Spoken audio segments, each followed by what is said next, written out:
പുനരധിവാസം എന്നതുകൊണ്ട് ഉദ്ദേശിക്കുന്നത് കേരളത്തിലെ ഗവൺമെൻറ് വീട് നഷ്ടപ്പെട്ടവർക്ക് വീട് കൊടുക്കലല്ല, സർവ്വതല സ്പർശിയായിട്ടുള്ള പുനരധിവാസമാണ്.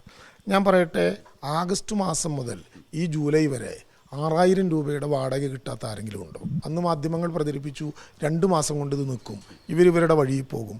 ഞങ്ങളന്ന് പറഞ്ഞത് എന്താ, സ്ഥായിയായ പുനരധിവാസം ഉറപ്പുവരുത്തും വരെ വാടക കൊടുക്കും.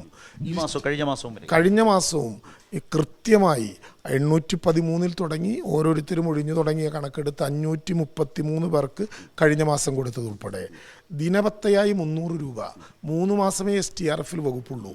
ഒരു കുടുംബത്തിലെ 2 പേർക്ക് നിരന്തരമായ അസുഖം പിടിച്ച് കിടക്കുന്ന ഒരാളുടെ കൂട്ടിരിപ്പുകാർക്ക് 300 രൂപ വീതം 2133 പേർക്ക് കൊടുത്തു തുടങ്ങി.